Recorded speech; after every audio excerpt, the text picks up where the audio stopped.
Okay guys, so back to the monster gravel. Not quite monster, I don't know. Do you guys consider 700 by 45 monster? It's borderline, I guess. Wait till I get the 700 by 55. Now, I'm deciding which tires to get. Maybe you guys can help me with that. I have only gone up to 700 by 50, and those are Gravel Kings. But I'm looking at something bigger. Now, Gravel King or Panaracer came out with something that's a little bit bigger. The only thing about Panaracer tires is they don't pair well with my other wheel set. They specifically don't like mounting Panaracers. That's why I have the Schwalbe on the other ones. These Kendas mount up like a dream and hold air like a dream. And those Clement tires on my skinnier set, they mount up like a dream and hook up there. But this rim and my Velocity blunt rims, blunt SS rims, have the regular hook bead design, and I like the hook bead design. As a matter of fact, what's kept me from buying so many gravel bikes, so many carbon rims, is I don't like the flat carbon rim design. I like, or the beadless, the hookless design of a carbon rim. I like to have a little bit of hook that it's been manufactured to be compatible with the tires that they've standardized that. And I think there's a lot to be said for that. So I have one pair, and that's the Zips, that don't have the hooks, or they just are a flat, straight up design. And they have the Schwalbes on there. The Schwalbes are fine, they don't lose any air. And plus those have cush core. These have cush core too.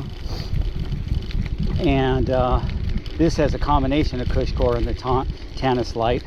I'll probably get another cush core set. I'll probably get a cush core XC and put the bigger XC in the front, and then the cush core gravel in the rear when I do the new setup with the bigger tires. I like having inserts, and I think that adds to the monster gravel feel. And I like the fact that they offer that protection to your rim, in addition to keeping your tire on your rim more solidly. I like that a lot. And the worst thing I could have happen, and I've seen it happen, is a guy going fast and the tire just peels off because of a flat, or because of just it was low pressure or whatever. And I can't even imagine going down like that when you're going fast and your tire just peels off. And you go fast on gravel bikes. Let's face the facts. Gravel bikes on the street combination road riding, you're going to get up to a faster speed than you are on the typical mountain bike trail, where you're going to normally go. I clicked out. I just didn't really see where that was. But this is the single track that I have shown you guys before. It goes around, like I said, I'm around the north part of the oh my gosh, I didn't have enough speed. See, I'm kind of pushing out because of the skinnier tires. I would have such confidence on my mountain bike tire that are my 2.5s or 2.6 that I have on my mountain bike, and no reason to be, but these tires are traction fine. But it's a psychological thing, I guess. Anyway, we'll see how I do on the way down. But that's honest reviews, guys. I don't hold back, I don't edit. I don't try to pretend that I'm on my bike the whole time. I have to step off my bike when I have to step off my bike.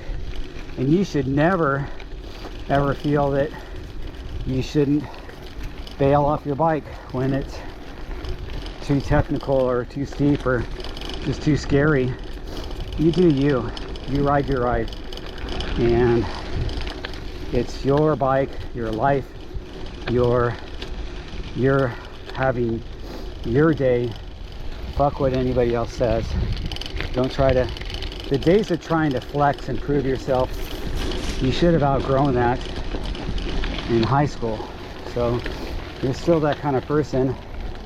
I mean, flex for yourself, that's true. I like to do scary shit to see if I could do it, but don't try to flex to prove yourself to others. I think that's a bad philosophy, if you will.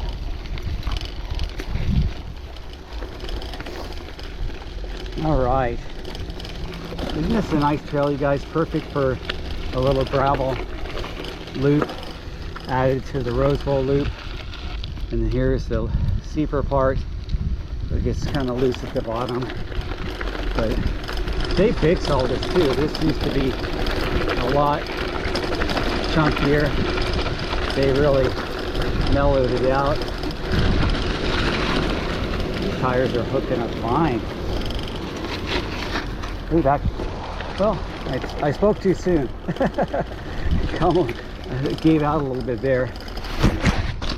And then here's the final part where it goes around the last part. Sometimes I'll see runners on this part, but for the most part I ride this at night and I don't ever see any runners. Every once in a while.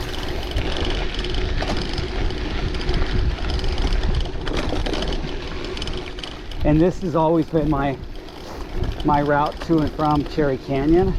It's also my route to and from Brown Mountain.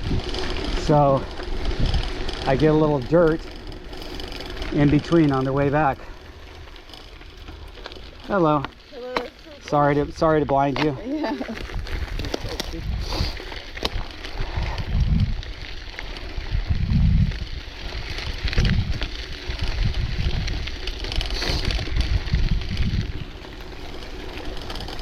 So I spoke too soon. There was some not runners, but walkers, I guess, hikers.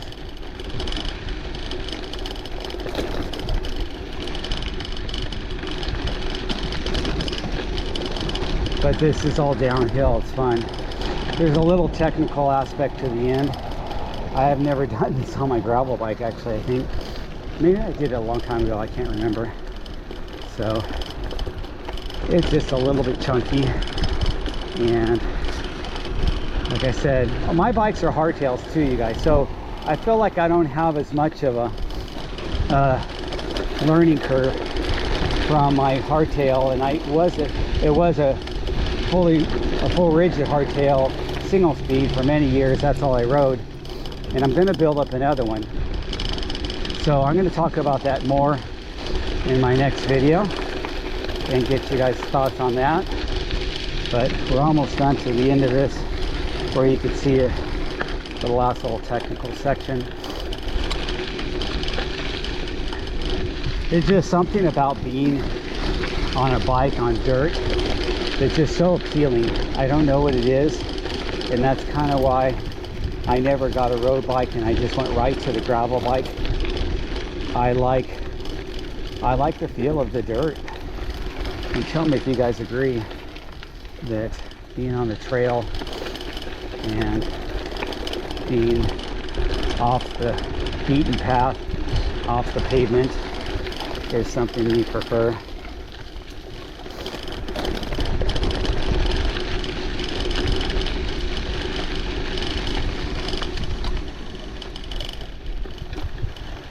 That's in the way there.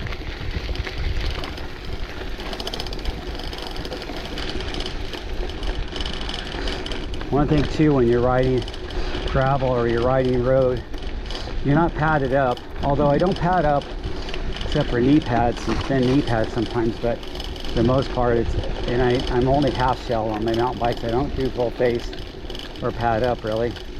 So there is something about that extra confidence, I guess, maybe you would get if you're a person that rides your mountain bike padded up, full RoboCop mode, full Stormtrooper mode. I mean, I like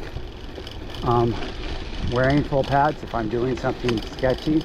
I just haven't rode anything sketchy in a long time. I felt that, oh, this is very convenient. I think these parking people just put that there just so they can have parking. So we're almost to the last part, and I'll show you that. Hopefully it's not too sketch. What makes it more sketch is if there's cars coming at the same time. That's what makes it more sketch. So those I can wheelie over and I'm fine. But yeah, see, there's a car coming right when I'm going to go down this. Come on, car, just fucking move. There we go. There we go. That's not bad. So I do think that was the first time I did that on this bike.